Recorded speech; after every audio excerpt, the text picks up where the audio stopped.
aman Pak kalau link.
Ya, Assalamualaikum warahmatullahi wabarakatuh dan selamat siang Tribuners. Senang sekali rasanya Kinan Aulia bisa menyapa Tribuners dimanapun berada. Tentu saja kita kembali dalam program VIP karena hari ini narasumber dan tamu kita juga VIP.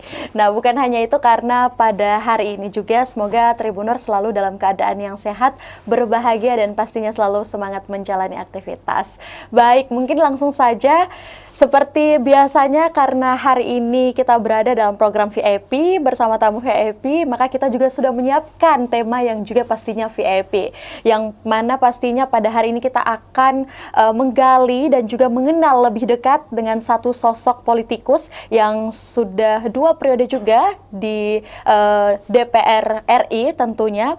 Siapa lagi jika bukan Bapak Muhammad Amir Uskara MKes yang juga lahir pada 9 Desember 1965 yang merupakan politikus Indonesia yang menjabat sebagai anggota DPR RI dari 2 periode dari 2014, 19, kemudian 2019 dan juga 2024 yang hari ini hadir langsung di Tribun Timur. Untuk itu langsung kita sapa dulu Tribuners, sudah berada satu ruangan bersama saya dan pastinya lebih dekat dengan Tribuners dan juga Kinan pada hari ini. Assalamualaikum dan selamat siang nih Pak. Waalaikumsalam warahmatullahi wabarakatuh. Selamat siang Mbak Kinan dan seluruh Tribuners yang ada pada hari ini. Tentu saya senang sekali bisa hadir bersama-sama karena ini menjadi sebuah kehormatan, sebuah kebanggaan karena saya bisa hadir di sini sama Mbak Kinan. Yes, sama Mbak Kinan dan juga Tribuners Pak ya. Tribuners pastinya. Iya, luar biasa. Gimana kabarnya nih Pak Amir? Alhamdulillah baik. Saya tadi mau lewat di sini, nggak enak kalau saya nggak mampir nanti ditegur sama teman-teman Tribuners yang ada. Iya, dan kami juga sebenarnya sangat menanti sih kedatangan Bapak. Makanya hari ini sangat senang dan sangat spesial bisa lebih dekat. Ini space-nya sedikit banget Pak ya. Nggak sampai 1 meter lah. Iya, untuk itu juga cerita kita bakalan space-nya lebih dekat lagi. Karena tema kita pada hari ini tentu saja adalah lebih dekat dengan Bapak Amir Uskara. Mungkin banyak nih Pak, Tribuners di luar sana yang mengenal Bapak sebagai seorang politikus jelas. Seperti mungkin yang ada di Wikipedia, di Google, yang sekali ketik nama Bapak Amir Uskara tuh langsung ada. Tapi hari ini di edisi spesial, banyak yang ingin tahu bagaimana sosok dan sisi lain sih dari Amir Uskara yang mungkin tidak pernah terpublish di media manapun selain Tribun Timur pada hari ini. Mengawali obrolan kita yang pertama, Pak Amir, bisa dijelaskan mungkin bagaimana sih sosok masa kecil dari seorang Bapak Amir Uskara? Wah, kalau cerita masa kecil sudah lama ini berarti. Atau yang diingat-ingat mungkin ya. Saya itu anak kampung. Jadi saya sekolah di kampung, di Goa. Ya tidak terlalu jauh lah dari kota ya. Di Palangga di sana, saya dari sana. Dekat sungai, sehingga masa kecil saya itu memang kalau tidak di sekolah ya lebih banyak di sungai. Oke. Sungai Jandebera waktu itu masih enak untuk berenang, airnya jernih. Iya. Jadi tapi sekarang kondisinya sudah berbeda sekali. Tapi yang pasti waktu itu juga sangat mengasihkan ya bersama anak-anak seusia saya, sebaya saya. Pada musim kemarau karena ada pasir kita main bola olahraga di sungai. Kalau musim hujan ya kita berenang di sungai. Jadi sungai itu menjadi tempat yang paling dekat dengan kita pada masa kecil. Oke, nah mungkin kalau kita dengar secara singkat, memang masa kecil Pak Amir Uskara ini seperti masa kecil anak-anak pada lainnya ya, pada umumnya mungkin, yang memang menghabiskan waktu bermain, tapi masa kecil belajar juga Pak? Ya iyalah. Oh, nggak mungkin jadi politikus kalau nggak belajar ya? Ya, dimanapun kita tentu pendidikan tetap nomor satu. Oke. Mulai dari tingkat SD sampai sekolah SMA ya, saya kira tetap kita pikirkan bagaimana supaya bisa menjadi waktu itu masih ada istilah ranking 1, kemudian menjadi orang-orang yang berprestasi di sekolah yang dapat beasiswa dan lain-lain. Itu tuh menjadi impian kita waktu itu, bagaimana bisa dapat beasiswa. Ya mungkin karena waktu itu masih sangat terbatas ya. Betul. Saya kalau bisa dapat beasiswa itu kayaknya surprise sekali buat keluarga gitu. Oke, artinya Pak Amir apakah juga merupakan bagian dari orang-orang yang dapat berprestasi juga pada masa itu, atau tipikal anak yang mana nih? Kalau prestasi ialah tuh untuk menjadi siswa teladan ya, yang selalu nomor 1 itu belum pernah. Wih. Jadi selalu di bawahnya.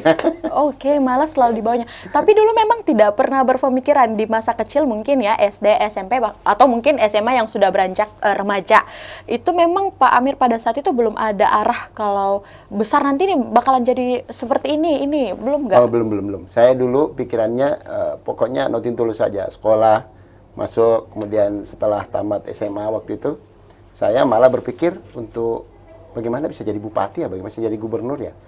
Oke. Cuma zaman itu yang bisa jadi bupati waktu itu, karena saya cuma tahunya di Goa, Sulawesi Selatan. Baik. Kayaknya harus masuk tentara nih. Waktu itu kan musimnya ya Orde Baru lah ya. Iya. Yang bisa jadi bupati, jadi gubernur itu rata-rata dari ABRI. Waktu itu masih bahasa ABRI ya, belum TNI, Polri. Ya, yang saya pikir itu ya nanti saya mau masuk ABRI juga deh. Jadi makanya daftar. tamat SMA itu saya daftar AKABRI. Oke, gimana, gagal atau sukses atau gimana? Ya, kalau enggak gagal ya enggak seperti ini. Cuma sempat sampai ke Magelang waktu itu. Oh, artinya adalah sedikit Ya, cerita artinya kesuksesan dari ya. sini sudah berhasil lah. Mewakili Sulawesi Selatan waktu itu, mewakili Kodam 14 Asuni, bahasanya seperti itu. Sampai ke Magelang, cuma sampai di Magelang diseleksi lagi. Ternyata ada kekurangan yang harus dikembalikan. Tapi buat saya happy-happy aja. Iya, dijalanin Pak. Dijalanin aja. Luar biasa. Yang kecewa juga enggak, waktu pulang juga biasa-biasa aja. Di hati nggak kecewa sama sekali? Perasaan malah senang artinya baru pertama kali waktu itu, waktu di Magelang, mau balik diumumkan bahwa saya tidak lulus, dikasih duit. Wih, enak sekali. Dikasih duit sama siapa nih Pak? Ya dari panitia. Oh, panitia. oke. Kasih duit untuk pulang, biaya pulang lah, ongkos suta. Tapi kan kita nggak pernah dapat uang dari pemerintah lah, katakan seperti tiba-tiba dapat duit. Waduh, senang juga nih. Luar biasa ya. Artinya memang pada saat Pak Amir mendaftar sebagai AKABRI ini memang sudah terplanning nih kalau pengen jadi bupati, ya, wali pikiran kota. saya waktu itu memang karena yang ada di pikiran saya yang bisa jadi bupati, jadi gubernur, pimpinan daerah lah waktu Ya, bahasanya. betul-betul. Kok dari ABRI semua? Kayaknya kalau saya mau jadi bupati, mau jadi gubernur, berpikiran seperti itu, kayaknya harus masuk ABRI nih. Cuma pas masuk, kok nggak lolos, ya udahlah, biasa aja. Mungkin bukan jalannya di situ waktu itu. Ternyata sekarang malah yang masuk di situ tiap politisi. Oke, baik. Nah, berangkat dari cerita Pak Amir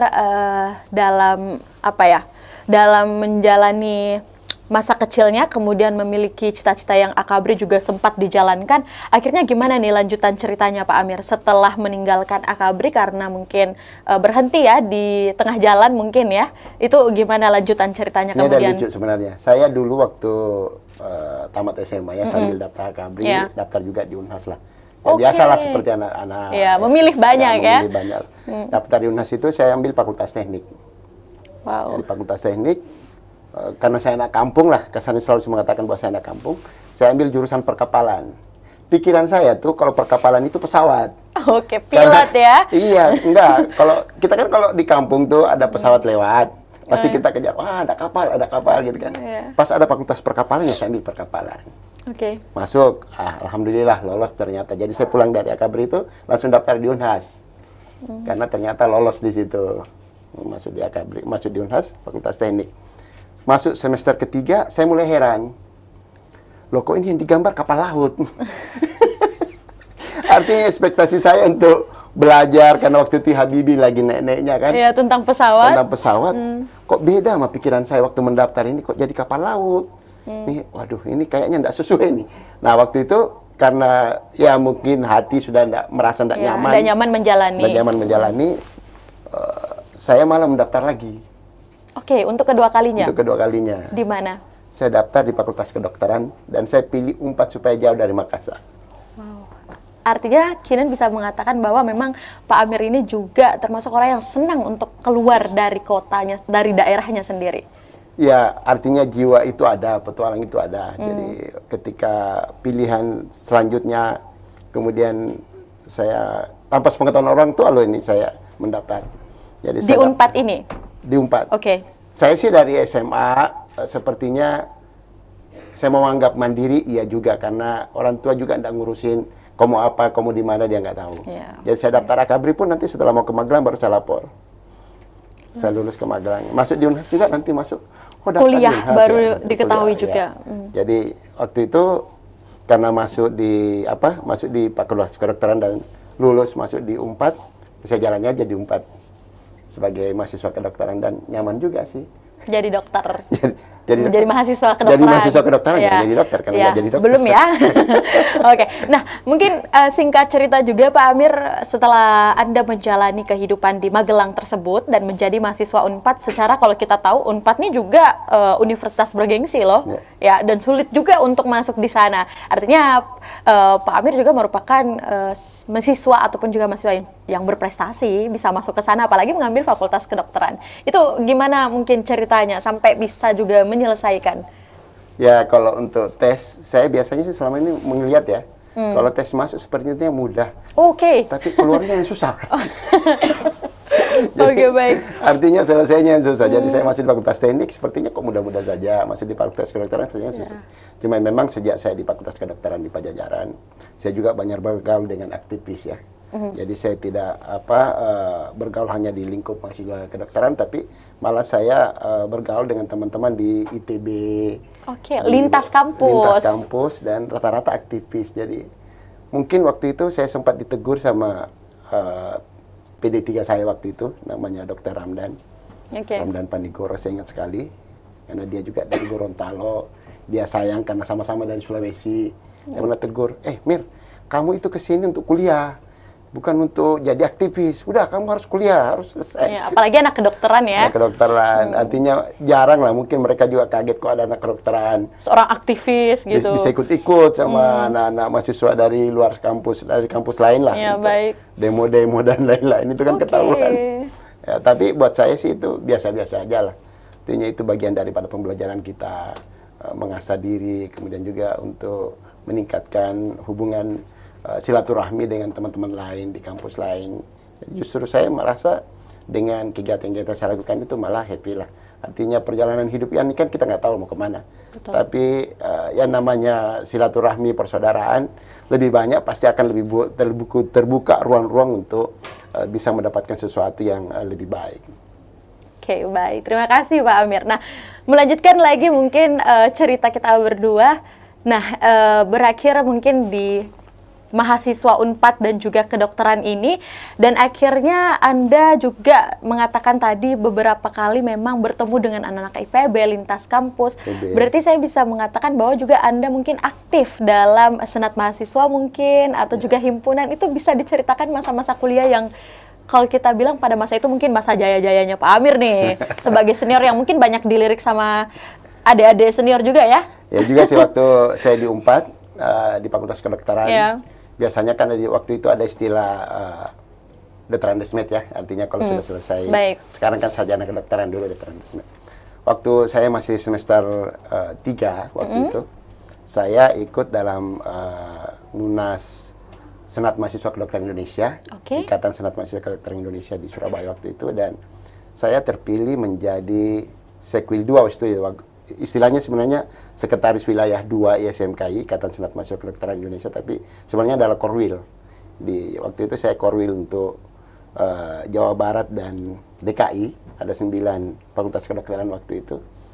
Buat teman-teman sebagai mahasiswa semester 3 kok bisa katanya bisa jadi Sekwil waktu itu. Iya, betul. Biasanya itu yang sudah senior selesai sarjana kedokterannya ya, waktu itu kan Dr. Andesmetnya yang jadi pengurus ISMKI. Tapi saya juga kan dipilih, bukan saya yang minta gitu loh.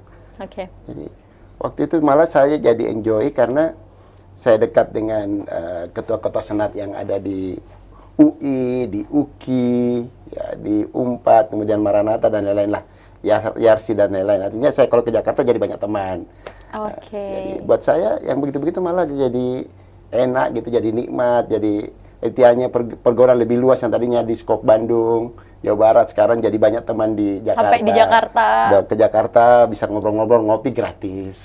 Ya kita kan mahasiswa. Mahasiswa ya, betul-betul. Mahasiswa yang memang senangnya gratisan kadang ya. Di mana-mana mahasiswa sukanya gratisan. Ya, baik. Ini mungkin cerita yang cukup unik juga di masa-masa kuliah Pak Amir ya, tentu saja apalagi sebagai mahasiswa kedokteran yang juga pada ceritanya tadi kita mendengar sempat mengikuti senat Ikatan Kedokteran dan juga Ikatan Mahasiswa Senat Kedokteran yang juga sempat memiliki jabatan pada saat itu. Nah, kalau kita mungkin kilas balik lagi mungkin Pak Amir di masa kuliah Anda pada saat itu tadi Anda sempat mengatakan juga sempat nih menikmati jadi demonstran. Nah, itu gimana rasanya mungkin mendemonstrasi para pimpinan gitu?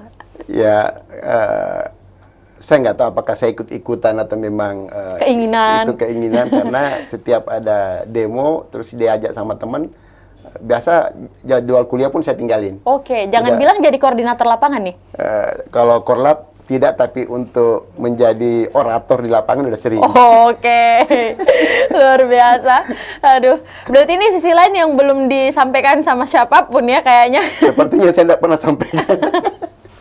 Menjadi orator pada saat demonstran. Itu rasanya gimana pada zaman-zaman kuliah pada saat itu Pak Amir? Artinya kan diliatin banyak orang nih. Iya. Bahkan mungkin ada yang sampai fans juga pada saat itu pasti. Waktu itu kan sempat, yang saya ingat sekali, sempat kita tutup Jalan Merdeka di Bandung. Ribuan waktu itu mahasiswa turun waktu zamannya ada Pak Rudini waktu itu kalau nggak salah sebagai Menteri Dalam Negeri, kemudian datang ke ITB dan kita demo menolak dan nutup Jalan Merdeka di Bandung itu. Di situ saya sempat orasi dan sempat dibubarkan lah sama polisi sehingga kita harus kejar-kejaran. Di situ ada beberapa teman yang diambil termasuk Sahganda, kemudian Pak Jurul Rahman. Itu teman-teman yang dari ITB yang sempat diambil lah sama polisi. Alhamdulillah saya enggak. Bebas dan beruntung kayaknya pada saat itu Pak ya. Baik. Aduh, rasanya kalau ngobrolin masa-masa kuliah Pak Amir memang ini sangat menarik dan tapi ada keinginan untuk balik jadi mahasiswa lagi Pak? Saya sudah selesai. Udah selesai ya. Melanjutkan studi berikutnya mungkin. Saya sudah selesai S3 juga, saya pikir sudah selesai lah. Masa kuliah sudah, tinggal bagaimana berbuat untuk kepentingan masyarakat lagi di situ. Luar biasa. Pak Amir, apa sih mungkin sebelum kita melanjutkan perjalanan hidup Pak Amir lagi ya, cerita berikutnya, di masa-masa kecil ataupun juga SMA, SD, SMP, SMA, bahkan masa kuliah Anda yang saya bisa mengatakan Anda termasuk mahasiswa yang memang betul-betul memperhatikan kuliah juga, berprestasi, bahkan menjadi aktivis, tapi tetap mengikuti juga hal-hal unik di era-era mahasiswa nih. Apa sih mungkin yang selalu menjadi pegangan Pak Amir tuh untuk tetap fokus belajar mungkin, jadi aktivis, tetap menjadi orang yang produktif lah pada saat itu? Saya kalau waktu zaman sekolah, mulai dari SD, SMP, SMA, belajarnya itu di sekolah. Hampir tidak pernah belajar kalau di rumah. Jadi belajarnya itu ya pada saat di sekolah. Berarti di rumah main? Waktu sudah masuk SMP, SMA sudah mulai bantu keluarga. Waktu itu ya waktu itu saya punya keluarga, ada jualan di pasar. Kalau pulang dari sekolah ya mampir di situ gantian. Untuk jualan juga? Untuk jualan. Kalau misalnya lagi ada yang bantu ya main di sungai. Waktu itu ya kalau enggak main bola, ya lari, apalah dengan teman-teman. Jadi pokoknya waktu itu kalau untuk belajar di rumah hampir enggak pernah. Tapi angkanya kalau ujian bagus-bagus juga sih. Artinya tetap mendapatkan nilai yang bagus juga, sekalipun mungkin belajarnya harus di sekolah aja ya. Baik. Nah, mungkin setelah menyelesaikan studi di Unpad, dan menjadi mahasiswa kedokteran, gimana lagi nih lanjutan ceritanya? Sebelum mungkin menjadi seperti sekarang, Pak ya, ini pasti Kinan yakin ada cerita panjang nih di balik ini semua. Memang panjang. Saya di Unpad itu tidak sampai selesai. Jadi tidak jadi dokternya. Saya malah pindah kembali ke Unhas. Waktu itu karena dekat dengan seseorang. Wow. Berarti ini kisah cinta, Pak ya? Ya, pokoknya dekat seseorang. Kemudian saya waktu itu pindah dari Unpad ke Unhas. Itu di semester berapa? Waktu itu saya sudah semester 8. Tapi karena saya pernah cuti akademik karena nakal dalam tanda kutip. Oke, baik. Artinya saya pindah ke Unhas, itu juga kepindahan saya nggak sepengetahuan keluarga dan saya sendiri yang ngurus. Mulai dari, karena pertemanan ya, sebagai pengurus Ikatan Senat Mahasiswa Kedokteran Indonesia, waktu itu yang jadi sekjen ISMKI, setelah Munas dari Unhas, waktu itu saudara Marhain Harjo, saya cuma minta, bos, saya mau pindah ke Unhas. Oh boleh, nanti kita bantu. Diantar ke Pak Rektor, langsung masuk, ternyata langsung diterima. Alhamdulillah.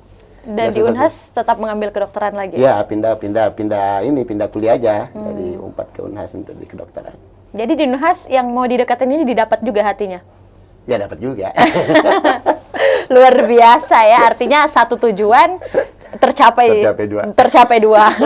Oke, nah melanjutkan mungkin cerita di Unhas, kan Anda merantau di Malang, akhirnya balik kampung lagi nih ke kota Makassar. Itu gimana prosesnya menyelesaikan kuliah akhirnya di Unhas? Sambil kuliah di Unhas, saya mulai bergaul dengan teman-teman yang ya teman-teman dari Bandung juga, yang kebetulan sudah di Makassar. Kemudian kita bentuk sebuah perusahaan. Dari perusahaan itu kita mulai ya mikir-mikir cari duit lah, kecilan. Ternyata enak juga kalau dapat duit. Tapi nggak gagal lagi kan kuliahnya di Unhas? Nggak jadi dokter lagi. Tapi diselesaikan. Artinya untuk cerita sekolah ini saya mau sampaikan kepada Tribuners untuk tidak mengikuti saya karena dari sisi sekolah sepertinya saya tidak fokus. Artinya hanya karena mungkin karena merasa oh kalau masuk teknik ini gagah gitu kan.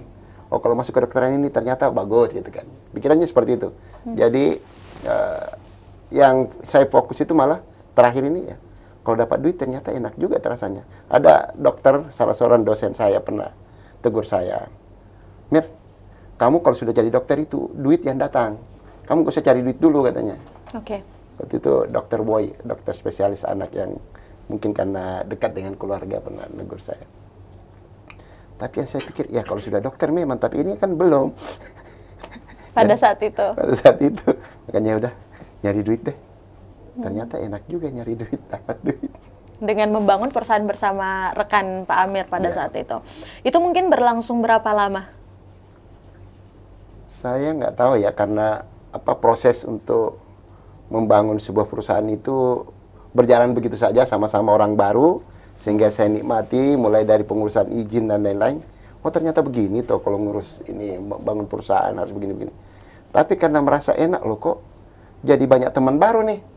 Kenal dengan pejabat-pejabat di pemerintah daerah, keluar masuk. Akhirnya waktu itu saya bikin lagi satu perusahaan. Jadi dua lagi ya? Jadi keenakan di perusahaan. Ya dokternya ketinggalan lagi. Baik, luar biasa sekali ya Tribuners. Artinya memang ada beberapa, bukan kegagalan sebenarnya, tapi mungkin kurang fokus ya, kalau kata Pak Amir, akhirnya berpindah dan membangun satu perusahaan, sampai mendirikan perusahaan sendiri juga. Nah, akhirnya mungkin Pak nih, setelah cerita-cerita perusahaan dan masa kuliah Anda, yang membuat Anda akhirnya terjun di dunia politik tuh apa? Awal mulanya seperti apa? Awal mulanya karena saya masa reformasi ya. Kebetulan saya sebagai ketua HIPMI, Himpunan Pengusaha Muda Indonesia di Goa. Kemudian dalam masa reformasi ditawarinlah beberapa partai. Bagaimana kalau bergabung saja di partai. Waktu itu terbuka ruang untuk masuk di partai karena banyak partai-partai baru kan. Kemudian di partai orang tua saya yang memang waktu itu Partai Persatuan Pembangunan adalah partai orang tua, sekalipun orang tua saya kira bukan politisi, dia hanya masuk di P3 sebagai pengurus waktu itu. Karena memang pada zaman Orde Baru, yang bisa mengurus partai, terutama partai P3 itu yang berani. Karena selalu dalam tekanan kan waktu itu ya kondisinya. Mungkin kalau ditahu kondisi Orde Baru itu kalau partai selain Golkar ya pasti dibawa tekanan lah. Setiap saat keluarganya juga tertekan. Makanya saya tidak menganggap bahwa orang tua saya sebenarnya politisi karena dia cuma ngurus partai doang, enggak pernah hanya berminat. sekedar pengurus pada saat itu. Pernah berminat untuk masuk jadi anggota legislatif dan lain-lain. Nah di situ yang mulai terbuka. Oh iya, saya tanya keluarga, istri saya nanya gimana? Enggak apa-apa, coba aja. Ternyata dicoba, malah ini yang saya cari lebih enak gitu, lebih lebih enjoy masuk sebagai politisi. Dan alhamdulillah di pemilu pertama di masa reformasi itu, di situ mulai saya terpilih sebagai anggota DPRD di kabupaten. Baik, nah akhirnya ketika telah terpilih Pak Amir nih di Kabupaten Goa awalnya ya, akhirnya rasa menjadi politisi itu gimana lagi? Apakah memang semakin menggebu untuk naik ke tingkat selanjutnya atau seperti apa? Yang ada di pikiran saya waktu itu ternyata kalau kita masuk di politik itu apa untuk membantu ya dalam tanda kutip untuk berbuat sesuatu untuk masyarakat ternyata lebih mudah. Artinya kita sebagai decision pengambil keputusan di lembaga legislatif, dan waktu itu karena masa reformasi mungkin euforia sebagai anggota DPR ada juga melekat sama saya. Saya dipilih oleh rakyat, maka saya harus berbuat untuk rakyat. Sehingga ketika saya baru masuk, saya berhadapan dengan senior-senior yang mungkin karena mereka adalah politisi lama yang sudah duluan, yang pikirannya masih sama dengan Orde Baru. Baik. Banyak berhadapan dengan saya karena saya selalu mau menganggap bahwa ini sudah era baru gitu. Jadi banyak, ya anggaplah misalnya untuk APBD waktu itu. Kalau APBD sebelum masa reformasi, apa yang masuk di DPR itu juga yang keluar ke pemerintah untuk disetujui. Oh, saya nggak mau yang seperti itu. Baik. Saya mulai membongkar APBD waktu itu setiap malam, malah saya jadi rajin belajar. Beda ketika saya kuliah. Akhirnya rasa belajar pada zaman masa kecil tuh munculnya di sini. Setelah masuk di politik. Jadi kalau malam saya bongkar APBD yang tebalnya segini, itu saya buka, ini kok begini, ini kok begini. Mulai saya coret-coret, ini nggak boleh, ini nggak boleh, ini nggak benar. Dan itu saya buka di rapat, jadi begitu masuk di rapat saya langsung, enggak, ini kenapa begini, ini kenapa begini. Dan itu ternyata enak juga, saya rasakan, saya nikmati gitu. Nah, dari mungkin saya tadi menangkap satu kata yang paling menarik nih dari Pak Amir sampaikan, berbuat untuk rakyat. Nah, akhirnya dari Kabupaten Goa ini Anda juga mendapatkan amanah dan kesempatan untuk melanjutkan di provinsi. Ya. Itu gimana lagi ceritanya? Saya kan 2 periode di DPRD Goa. Ya. Jadi 2 periode di DPRD Goa, kemudian waktu itu saya sudah menjadi ketua P3 di Goa. Baik. Dan terpilih sebagai ketua P3 Sulawesi Selatan sebelum masuk di provinsi. Saya minta izin waktu itu sama ketua umum saya di Jakarta. Sudah ada niat untuk langsung ke DPR RI ketika dari Goa. Cuma pesan dari ketua umum saya waktu itu, Pak Surya Darmali, udah Pak Amir di provinsi dulu. Nanti setelah itu baru berpikir kalau mau ke Jakarta, saya ikutin aja. Dan alhamdulillah terpilih di provinsi. Oke, luar biasa. Aduh, jadi akhirnya mungkin melewati beberapa fase masa perjalanan karir Pak Amir ya sebagai politisi yang pada akhirnya mendapatkan juga amanah untuk di DPR RI. Itu pertama kali setelah Anda mempersiapkan planning, oh saya mau ke DPR RI. Apa sih mungkin yang Anda persiapkan, visi apa sih yang Anda persiapkan untuk terus maju sampai ke DPR RI, Pak Amir? Yang ada di pikiran saya memang sejak dari kabupaten sampai ke provinsi. Kalau kita di kabupaten kita bisa berbuat banyak untuk masyarakat, tapi lingkupnya hanya tingkat kabupaten. Oke. Kemudian ke provinsi, udah bagus, tapi kan ini saya hanya bisa berbuat untuk masyarakat Sulawesi Selatan. Dan itu sangat terbatas. Saya berpikir waktu itu ya, karena memang dari awal saya berpikir untuk ke DPR RI, akhirnya saya minta izin menjadi calon legislatif untuk DPR RI, dan alhamdulillah kembali terpilih. Satu yang mungkin berbeda dengan kondisi yang ada saat ini. Mulai dari DPR kabupaten sampai DPR provinsi, bahkan sampai DPR RI dalam 2 periode, dengan kondisi yang ada saat ini sangat berbeda dengan saya. Saya tidak pernah mau serupiah pun belanja untuk bertransaksi untuk mendapatkan suara selama saya menjadi calon legislatif. Ya. Saya ingin mengajari masyarakat bahwa yang namanya calon anggota DPR, DPRD, itu diminta berbuat setelah dia masuk. Jangan dipaksa berbuat sebelum dia masuk. Saya tidak mau ada transaksi hanya karena mau barter dengan suara. Oke, seperti money politik. Ya, kasarnya sebenarnya money politik. Cuma saya pakai halus barter. Oke, baik. Barter suara dengan sesuatu. Saya sejak masuk di DPR kabupaten ya, sampai masuk di DPR RI 2 periode ya, berarti sudah 5 periode masuk. Saya tidak mau melakukan transaksi untuk membeli suara atau barter suara. Saya mau ketika saya masuk, saya berbuat, kemudian silahkan dinilai. Setelah itu saya kembali akan maju dan silakan dinilai apa yang saya sudah lakukan. Saya tidak mau sepertinya saya ini dipilih karena saya memberi sesuatu. Oke. Barter ya. Itu yang saya mau jaga dan insya Allah saya akan jaga itu. Sampai saat ini. Sampai saat ini. Orang bilang nggak mungkin lah bisa dipilih sama masyarakat kalau tidak memberikan sesuatu. Ya. Tapi buat saya nggak juga. Cuma memang ketika kami misalnya sekarang lah ya, sebagai anggota DPR RI, ya kita memanfaatkan posisi kita sebagai anggota DPR RI dengan kompetensi yang kita miliki, dengan jaringan yang kita miliki untuk berbuat untuk masyarakat. Jadi bukan pada saat mau masuk, tapi pada saat kita terpilih begini ya, apa yang bisa saya bantukan untuk masyarakat? Apa yang saya bisa lakukan untuk masyarakat? Itu yang saya lakukan. Dan mungkin itu yang dinilai oleh masyarakat sehingga alhamdulillah mulai dari periode kedua sampai periode kelima saya di DPR RI, mulai dari kabupaten, suara saya itu signifikan meningkat terus. Oke.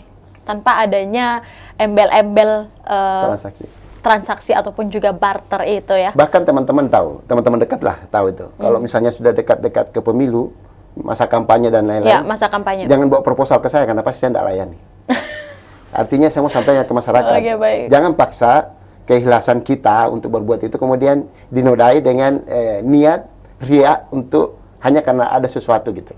Saya beri ini, saya kasih ini karena saya punya kepentingan. Itu yang saya jaga. Artinya kalau saya berbuat sesuatu ya mudah-mudahan itu ikhlas ya. Bukan karena saya mau dipilih, bukan karena saya meminta sesuatu. Sehingga itu saya anggap kalau kita berbuat sesuatu yang ikhlas, pasti dari atas saya akan bukakan ruang-ruang itu. Dan kalau dari atas yang mau, oh enggak ada yang berani, yang bisa halangi. Itu aja yang menjadi prinsip saya. Makanya ya udah, noting tulus saja. Jadi apapun yang menjadi keinginan, cita-cita saya udah jalanin aja. Oke, luar biasa. Saya sampai tidak bisa berkata tadi. Baik, nah mendengarkan hal ini, Pak Amir ini mungkin anggota Dewan pertama loh yang saya dengarkan tanpa ada transaksi embel-embel maupun juga salah satu prinsip yang dipegang teguh bahkan sampai di periode kelima. Bahkan mungkin Kinan dan mewakili seluruh masyarakat berharap juga ini prinsip ini bisa Bapak pegang sampai nanti selesai ataupun mungkin di jabatan-jabatan atau amanah berikutnya yang akan menjadi rezeki dan kepercayaan untuk Bapak. Amin ya. Nah, selanjutnya mungkin Pak Amir, ada nggak sih mungkin dinamika pasti ada ya di setiap pekerjaan atau jabatan apapun termasuk mungkin menjadi DPR RI. Untuk Pak Amir sendiri, dinamika yang paling berkesan saya itu apa tuh kira-kira? Dari ketua P3 di Kabupaten Goa, DPC Goa, kemudian jadi ketua P3 di Sulawesi Selatan, itu karena ada dinamika internal yang sangat rumit buat saya waktu itu. Artinya waktu itu ketua P3 Sulawesi Selatan, Prof. Jalaluddin Rahman, dibekukan kepengurusannya oleh pengurus pusat, kemudian saya berusaha mengurus supaya kembali ya bahasa saya waktu itu dicairkan kembali, karena namanya beku, kalau cairkan berarti masuk lagi. Bisa dicairkan kembali supaya Prof. Jalal ini bisa kembali menjadi ketua P3 karena waktu itu hanya karena persoalan salah pilih ketika muktamar P3 dianggap tidak mendukung pemenang, kemudian dia dibekukan tanpa ada kesalahan. Baik. Artinya waktu itu sebagai ketua P3 yang mendukung Prof. Jalal waktu itu saya protes kan, sehingga saya bolak-balik Jakarta untuk memfasilitasi supaya dikembalikan. Cuma mungkin karena proses yang sudah lama, kemudian DPP juga tidak bergeming, akhirnya Prof. Jalal waktu itu sampaikan ke saya, udah begini Pak Amir, saya sekarang mau ikhlas, saya tidak mau lagi jadi ketua P3 Sulsel, yang penting Pak Amir bisa maju. Pada waktu itu saya masih ketua kabupaten, banyak senior-senior lah di provinsi waktu itu. Setelah komunikasi dengan teman-teman pengurus lain di kabupaten sebagai pemilik suara, akhirnya sepakat udah saya maju. Waktu itu DPP P3 punya calon lain. Artinya saya harus berhadapan dengan saingan ya, calon yang sudah istilahnya itu direkomendir oleh DPP untuk jadi ketua di Sulsel. Oke, baik. Dan saya berhadapan cuma dalam setiap yang namanya kita musyawarah wilayah ya, muswil. Setiap dalam pelaksanaan muswil itu PLT yang memang dari DPP waktu itu kalau lihat posisi saya menang di skors lagi, tidak jadi lagi. Akhirnya selama 8 bulan itu bolak-balik, tidak selesai-selesai. Akhirnya terakhir, karena sudah mau pemilu, terdesak pemilu, terpaksa dilaksanakan dan harus selesai. Alhamdulillah waktu itu, saya terpilih dengan selisih 1 suara. 1 suara, sangat tipis sekali. Sangat tipis. Dan itu pada saat itu dengan sorry, dua suara ya, dua suara. Karena suara pemenang, salah satu suara penentu itu ada Ketua Palopo waktu itu lagi sakit di rumah sakit. Karena mungkin juga niatnya mau bantu saya, akhirnya dia keluar rumah sakit bawa infusnya dan ikut memilih. Dan itulah suara yang memenangkan saya. Bapak itu siapa, Pak? Nggak enak kalau saya sebut namanya, kan sudah meninggal. Oke. Cuma waktu itu memang sudah tua, kasihan waktu itu. Dan dia datang dalam keadaan bawa infusnya hanya untuk memilih, kemudian kembali ke rumah sakit. Baik Pak Amir, ini kalau Kinan dengar cerita-cerita seperti ini saya cukup terharu juga. Kira-kira untuk Pak Amir sendiri melihat orang-orang yang begitu penuh harapan kepada Bapak, mendukung sampai di titik ini, termasuk si Bapak almarhum tadi ya, yang juga dalam keadaan seperti itu mendukung Bapak. Apa sih yang membuat Bapak kuat dan juga bertahan untuk terus dalam dunia politisi? Ya, karena khususnya? saya anggap kalau politik ini kan pengambil kebijakan ya, artinya decision. Banyak hal-hal yang bisa kita lakukan untuk masyarakat banyak, sepanjang memang nawaitu kita, niat kita itu memang mengarah ke sana. Artinya kalau kita mau arahkan salah juga bisa. Kita mau manfaatkan juga bisa. Karena sebagai pengambil kebijakan, ya saya rasakan sebagai ketua fraksi ya di DPR RI. Sebagai ketua fraksi di DPR RI, setiap pengambilan keputusan itu kita menjadi penentu. Artinya mulai dari undang-undang, pemilihan-pemilihan dan lain-lain yang dilakukan oleh DPR itu pasti komunikasinya kita. Pak Ketua gimana? Ini begini, ini begini. Nah itu saya rasakan sekali, ternyata hanya dengan kapasitas yang kita miliki ini, dengan misalnya untuk sebuah undang-undang kita bisa menitipkan 1-2 kalimat yang sangat bermanfaat, itu kan manfaatnya sangat besar. Bisa bayangkan kalau misalnya sebuah undang-undang kemudian kita intervensi untuk kepentingan umat, kalau misalnya saya cerita selalu begitu, kemudian itu bisa berlaku dan mengikat seluruh masyarakat Indonesia. Itu kan sesuatu yang sangat besar. Dan dinamika-dinamika yang ada, saya anggap itu wajar. Saya selama ini menikmati aja. Orang kadang-kadang heran, ini kayaknya kondisinya sangat tegang, kok Pak Amir senyum-senyum. Ya saya nikmati aja, ngapain susah-susah. Ngapain ditampakkan juga ya. Baik, nah dari dinamika ini dan beberapa perjuangan Pak Amir ya, sampai di periode kelima ini khususnya di DPR RI, pasti ada banyak harapan tentu saja dari banyak orang kepada Pak Amir dalam menjalani setiap kewajiban dan juga tugasnya.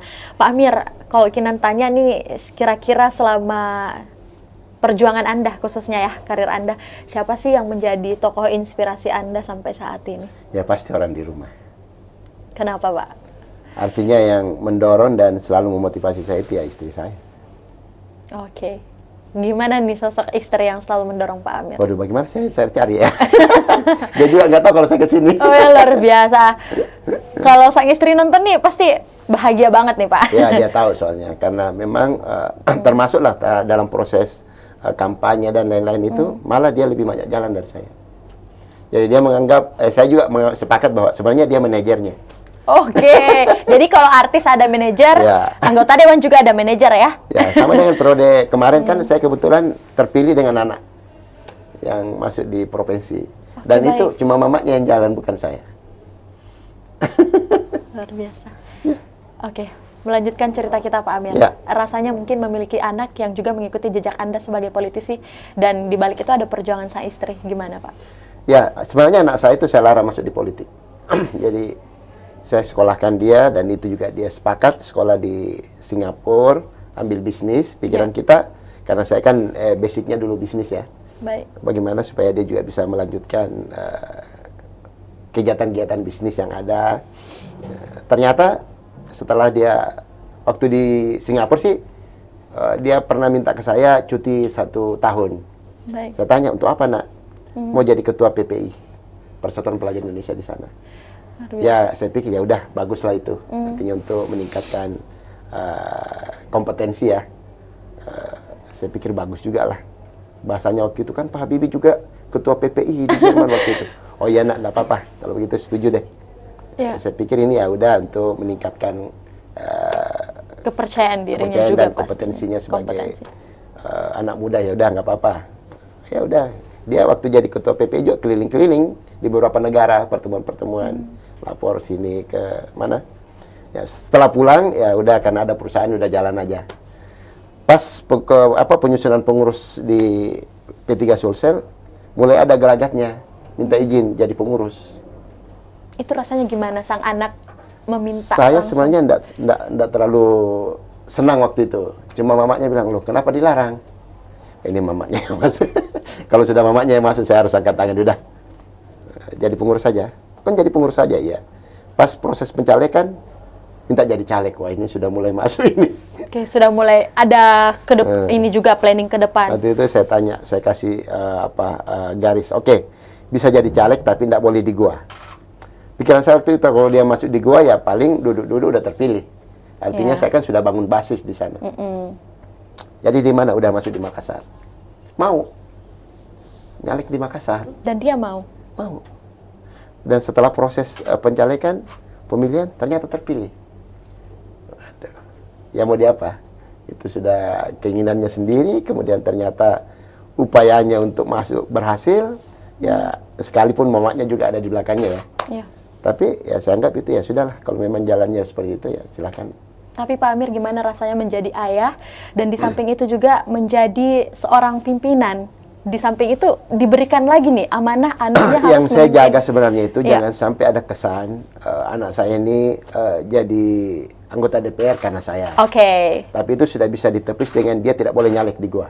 Ya, dengan mengambil di daerah lain ya. Ambil di daerah lain yang bukan basis saya. Kemudian proses selanjutnya kan dia akhirnya jadi ketua praksi. Jadi ketua praksi di DPR provinsi. Artinya itu sebuah jabatan yang biasanya dipegang oleh yang paling senior. Ini dia justru termuda waktu itu di Sulawesi Selatan di DPR Sulsel. Oke. Jadi anggota DPR termuda tapi jadi ketua praksi. Mungkin amanah dari partai waktu itu karena, tapi saya ingin mengatakan bahwa saya juga tidak mau kesannya dia jadi ketua praksi karena saya sebagai petinggi partai di Jakarta. Ya, jadi ada Ya, lobby-lobby jangan sampai ayah seakan-akan padahal jangan seperti itu. Diangkat saja kan seperti itu. Terakhir dia mau jadi ketua P3 Sulsel. Dan akhirnya? Dan terpilih. Oke. Tapi maksudnya mengenal sang anak memang, apakah memang dia termasuk sosok yang juga memang terus-terusan ambisius nih, atau belajar terus nih? Dia banyak belajar. Saya tanya teman-teman saya ya yang masih ada di DPR Provinsi di Sulsel, yang seangkatan dengan saya dan masih di Sulsel, saya sering titip. Titip ya, ponakan tuh, tolong dibimbing. Oh, nggak bisa ngakunya dibimbing. ponakan Pak ya pada saat itu. Ya, sama teman, sama saudara, itu ponakan. Bahasanya kadang-kadang begini, gimana mau dibimbing? Kadang-kadang dia lebih pintar dari kita. Waduh, itu gawat juga ya. Jadi artinya mau diajarin tapi udah tahu duluan. Artinya saya ingin mengatakan bahwa ternyata dia mungkin banyak belajar. Iya. Banyak belajar. Dan memang kadang-kadang dalam posisi rapat pun, ya mungkin dalam tema-tema tertentu, dia kadang-kadang nelpon saya, WA saya gelar rapat ini, apa yang harus saya lakukan gitu. Dan itu ngomongin pekerjaan, Pak? Iya. Artinya dianggap karena saya sudah pernah di Sulawesi Selatan, bahasanya selalu begitu.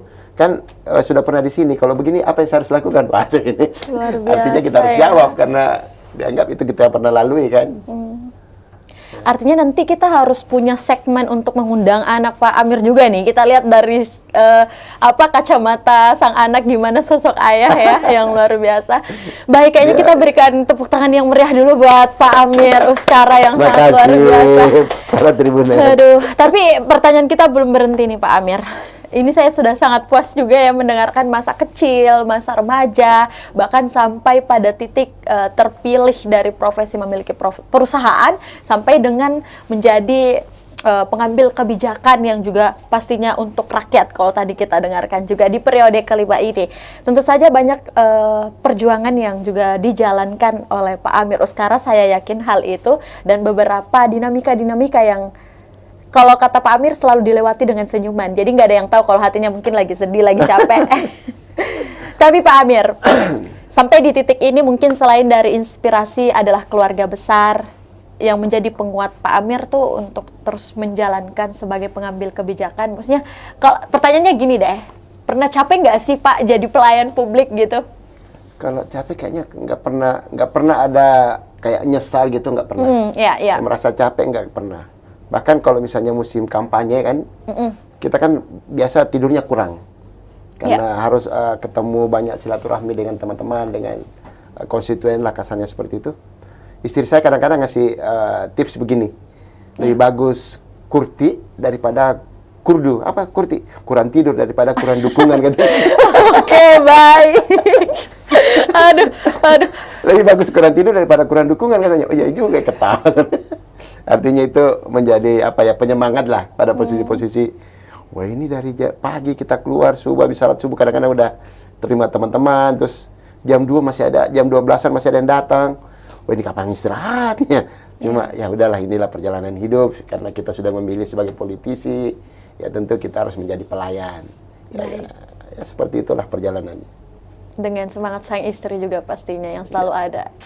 Jadi jangan kurti nih Pak Amir. Jangan kurti, karena kalau sudah bahasanya jangan kurdu, karena kalau kurdu kurang dukungan. Oke, jadi mending kurti aja ya. Mending kurti. Oke, kayaknya ibu nih kalau lagi nonton, aduh udah ketawa-ketawa kali ya. Dia nggak tahu pasti. Oke, berarti abis ini harus di-share nih linknya. Baik, nah selain daripada tokoh inspirasi perjalanan Bapak, sungguh Kinan berterima kasih dan sangat senang ya bisa diceritakan. Ini kayaknya media pertama Pak ya, Anda menceritakan seluruh... Sepertinya banyak hal yang baru saya sampaikan. Baru diungkapkan dari berpindah-pindah kuliah, fakultas, dan hari ini bisa hadir sebagai DPR RI tentu saja untuk melayani masyarakat. Nah, di samping itu mungkin ke depannya untuk Pak Amir sendiri kan kalau Kinan bilang Anda menduduki posisi ini, bahkan juga sudah melahirkan anak yang juga berhasil, kita bisa katakan juga berhasil karena udah mendapatkan keinginannya mungkin ya, atau cita-citanya. Kira-kira ke depannya untuk Pak Amir sendiri nih, mungkin setelah mungkin selesai jadi anggota dewan, atau ke depannya apa sih mungkin yang dipersiapkan atau cita-cita yang ingin banget dilakukan sama keluarga mungkin atau orang-orang terdekat, apa Pak Amir? Kalau sampai saat ini prinsip saya tetap bagaimana berbuat sesuatu yang bermanfaat untuk masyarakat banyak.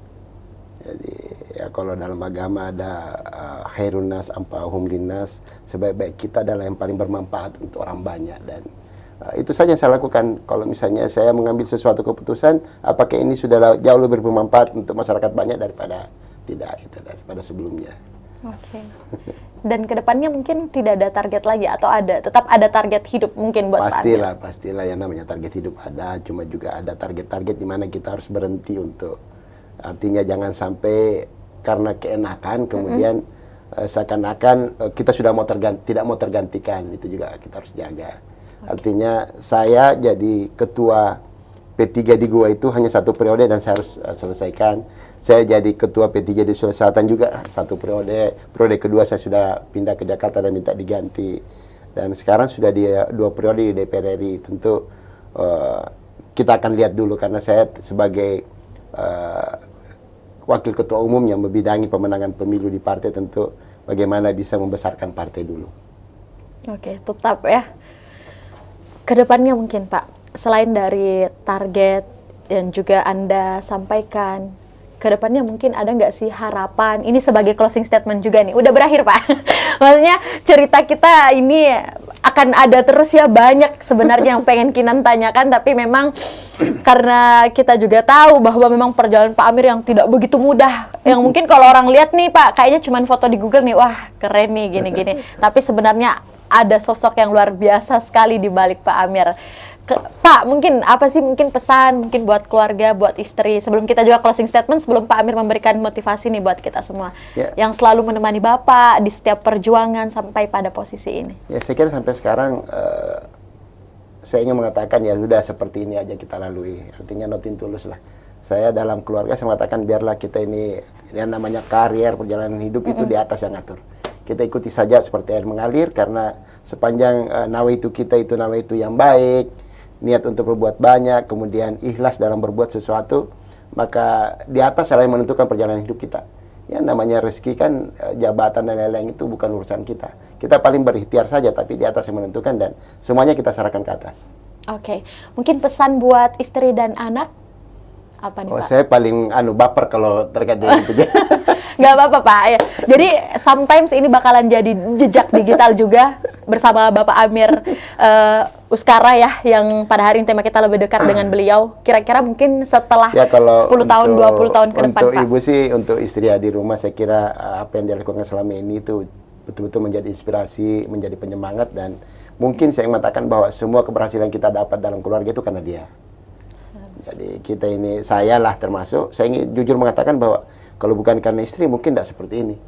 dulu ketika dalam awal-awal masuk di politik juga, saya semuanya agak ragu juga antara maju tidak, tapi istri bilang kenapa, ya waktu itu kan saya masih anggap, saya masih merasa muda sekali dibanding politisi-politisi di Goa waktu itu yang pandangan saya, ini kan senior semua, masa saya harus maju juga nih. Kata istri saya, loh ini kan yang namanya rezeki perjalanan hidup kan bukan kita menentukan, dicoba aja. Siapa tahu Allah bukakan untuk itu.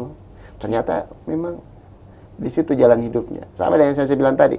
Ketika saya mendaftar Akabri, pikiran saya waktu itu ya ABRI lah yang menjadi pengendali pemerintahan, yang menjadi decision. Ternyata setelah jadi politisi pasca reformasi, ternyata politisi yang jadi pemimpin daerah.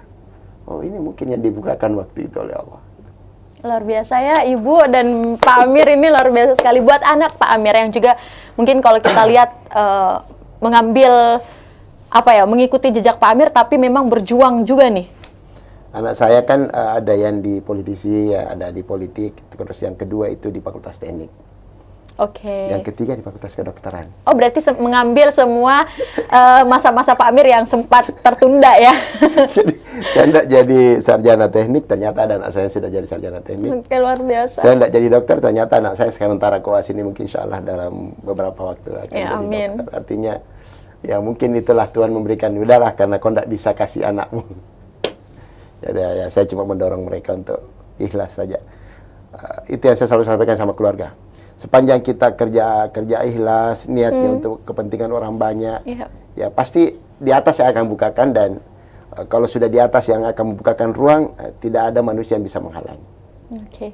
Saya yakin ketika anak-anak Pak Amir dan juga Ibu menonton live kita pada hari ini, mereka mudah-mudahan dia tidak nonton. Tapi harus nonton ya, karena jarang loh seorang Pak Amir Uskara hari ini mengungkap masa-masa kecil remaja dan juga pendidikannya.